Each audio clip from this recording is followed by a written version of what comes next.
Welcome to another edition of Bite Size Reviews, and as you can tell from the title, today we are doing a versus video. Today we are doing the Galaxy Note 8 versus the iPhone 8 Plus. So before I get into the comparison and contrasting of both of these phones, I want to give a quick update on my smartphone history thus far. So I've owned every iPhone that has ever come out, not including the colors, but every model of the phone except for the 5C and the 6S. Every other model I have a box for in my closet. It's crazy, but I started with iPhone and I'm still with iPhone. The reason why I have a Android device is because my job allows me to, well, it doesn't allow me, I need to know the ins and outs of every phone. So my Note 8 is my work phone and my 8 Plus is my personal life everyday use phone. And I'm upgrading from a 7 Plus, and I'm also upgrading from this S7 Edge, which the S7 Edge almost made me quit using Androids altogether, but that's for another video. So now that we got that out the way, let's go ahead and go over a few things about both of these phones, and at the end I'm gonna actually give you a recommendation on what I would do if I only had to pick one of these devices. The 5 things I will be basing my recommendation on for both of these phones are going to be the feel, the screen, camera, charging, and also a category we're going to call wildcard. So starting with feel, I actually got the Note 8 before I got the iPhone 8 Plus, and the first thing that I recognized about this phone, the first thing that came to mind is when I took it out the box, it feels amazing. It's all glass, and it's a larger phone. It's larger than the iPhone 8, but it has a smaller profile. The screen looks great, but when I understand just the feel of it, it feels like a premium product. The thing feels expensive, and I don't know if it's because of the glass or because of the metal or just a combination of both, but this phone feels extremely high-end, feels like a luxury device, and the glass actually makes it grippy.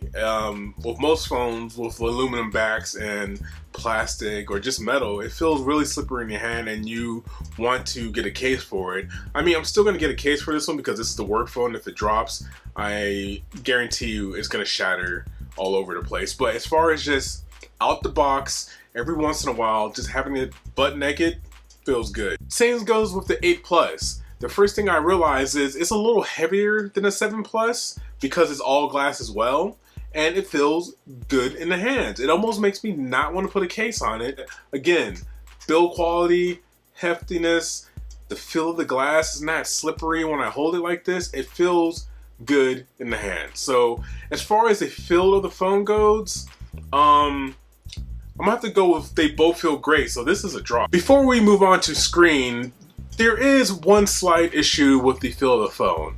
Now if you look, both phones have fingerprint scanners, but the Samsung one is on the back of the phone, which is not that big of a deal if you're holding the phone like this, but I haven't gotten it confused for the camera yet, but there's a lot of times where I'm sitting there trying to unlock my phone and I gotta remember to touch it up here. On the iPhone 8 Plus, it's right there in the thumb home button for now. The Note 8 also has facial recognition, and unfortunately, it's hit or miss.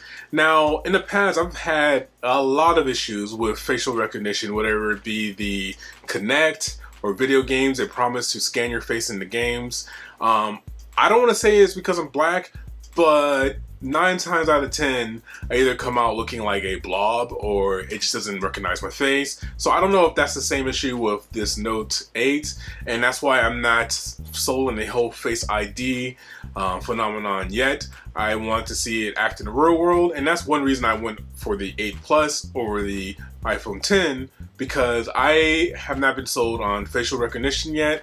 I've had bad issues with it, and it still is the same with the Note 8.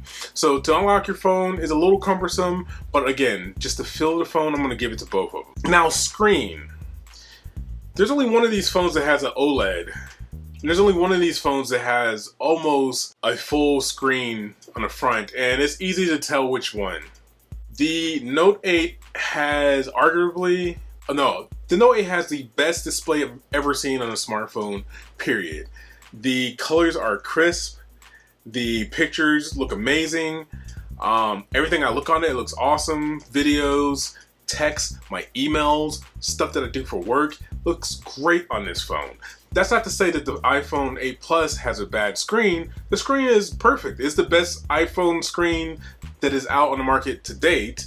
They added True Tone to the iPhone 8 and 8 Plus, which allows the phone to change the color temperature of the device based on the lights in the room that you're in. So that has actually been something that I was looking forward to. It was only on iPads for a while. Now it's on your iPhone and it works well. But yeah, as far as the screen goes, the Note 8 wins that hands down. There's no question. Unless the iPhone 10 has a better screen, but I don't have one of those yet. Probably won't be getting one anytime soon. But for screen and screen real estate, the Note 8 has it. Now, as far as cameras go, both are rocking a dual lens setup. Both are laid out the same way. Both have flash in the back. I'm gonna go ahead and say cameras and smartphones are amazing. It's always the thing that you have in your pocket, so you don't have to worry about taking an awesome picture. 9 times out of 10, you're going to with your cell phone. I will say every video I've done for the last probably 6-7 months, I have shot on my 7 Plus. Same thing is gonna happen with my next videos going forward. I will be shooting everything on my iPhone 8 Plus just because these phones are powerful. One thing that I will say, because of the processor in the iPhone 8 Plus, which I'll get to later in Wildcard, this phone is capable, the iPhone 8 Plus is capable of shooting 4K at 60 frames per second. I cannot do that with my Note 8. The only other thing that's able to do that right now in the market is a GoPro that just came out. I'm not gonna say the only thing, but one of the only things that I've saw was a GoPro. So 4K at 60 frames, 1080 at 240 frames for slow-mo.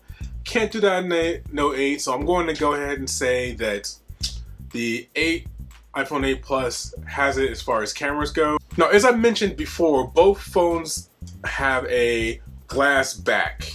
The reason being is because they both support wireless charging. Samsung has been doing wireless charging for a while now, and I enjoyed that feature on my S7 Edge, and I couldn't wait for iPhone to actually implement it. And lucky for us, they used the protocol, the Qi protocol, that has been prevalent for a while now, rather than doing something I thought Apple was going to do, was make their own protocol. Thankfully, they did not. So charging these phones are great. All depends on the charger you have, and I will have a wireless charging video coming up in the near future, but Apple's supporting Qi charging is amazing because normally whenever Apple adopts something, it blows up. So we're going to see a lot more adapters, a lot more charger, a lot more accessories when it comes to wireless charging, and that's good for everybody. So as far as charging goes, I've mentioned that because it's something new and it's something that is over the previous iPhones. Wireless charging is great. I wireless charge pretty much anything I can. So as far as charging these devices go, both of them have it, so it's a draw. Lastly, I am going to talk about the wildcard category. Now, both of these devices have some unique things that are only available on these devices. These two in my hand. The Note 8 has a stylus, which is called the S Pen, and when it comes to work and taking notes, I use this thing daily. It is awesome to navigate websites with. It's awesome to navigate my email with. It's awesome to annotate notes that I've taken in meetings. This is one of the greatest features that I didn't think I ever wanted a stylus, but after using this one and how convenient it is, and like you can't even tell it's there, it's awesome. That alone makes me love having this phone in a work environment. Now, the wild card for the 8 Plus is definitely the processor. The A11 Bionic chip in this phone is ridiculous. It blows every smartphone out of the water as far as processing goes, multi-threading, single thread. It's crazy. It has it has 6 cores, I believe, and 2 are active and 4 are in reserve. I only remember. It is great. I haven't ran into any hiccups with this phone. It feels smooth. It allows the phone to shoot at 4K 60 frames per second, allows it to do 1080p, 240 frames per second slow motion. It's great. It's going to make this phone probably viable for the next 2 or 3 years. So now that we are at the end of the video, let's talk about each category, who won what, and which phone I would actually recommend. First off, feel. Both phones feel great, so that's a tie. The screen on a Note 8 blows every screen that you can buy on a smartphone today out of the water. The iPhone 10 might give it a run towards money, but right now that phone's not out, and today the iPhone 8 Plus is, and it's getting destroyed by the Note 8 screen. OLED is the future. Every phone, every device that can have an OLED should have one. As far as the cameras go, because I can shoot at 4K 60 and 1080p 240 frames per second, I'm gonna go ahead and give iPhone 8 Plus the advantage in this category. Although I will say it again, both phones produce amazing video quality footage, amazing pictures. So if you were stuck with one of these phones and you were out somewhere on vacation and you needed to take amazing pictures, both of them will do a great job. For charging, again, both of them have wireless charging. This was a tie. I can actually charge my iPhone and my Note 8 on the same wireless pad. That's awesome. I don't have to worry about cables anymore. I don't have to worry about having a lightning cable, USB-C cable. I don't have to worry about a micro USB cable. Everything is wireless. Put it on the pad and go on about my day. As far as the wild card here goes, both of the wild cards for the Note 8 and the iPhone 8 are something that I don't think you can compare. The S Pen is great in the class of its own, and for what I use it for, it can't be replaced. The processor in the iPhone 8 Plus is amazing, and I think it's going to future-proof this phone for a couple of years at least, unless they do something on iOS 12 or 13 to jack up performance, which conspiracy theory might happen. So at the end of the day, if I had to pick one of these phones myself and use it for the next year, next 2 years, which one would I go with? For me, it would be the iPhone 8 Plus. And the reason being is, like I mentioned at the beginning of this video, I've had every iPhone to date. And what that means is I am invested in their ecosystem. I primarily use a Mac for my computing. I use iMessages. I use iCloud. Everything talks together. Everything is seamless. AirPlay, all that fun stuff. And that is why, for now, I am tied to Apple's ecosystem. That being said, I also heavily use Google products. Android, this latest version of Android that is on the Note 8 is amazing. It is close to making me jump ship and using Android exclusively. Now, if you're in a market and you don't really jive in either ecosystem, I would probably give the edge to the Note 8. It feels like a future phone. It feels amazing, and because it has an S Pen, something that the iPhone 10 will not have, I think that's something, if you're creative, if you enjoy doodling or drawing, I think that's something that will give this phone an advantage. Thank you for tuning in. I know it's been a while since I did a bite-sized review. More coming. I have some wireless chargers I want to knock out. I have some keyboards, some mice that I want to take a look at, a bunch of stuff. So stick with me.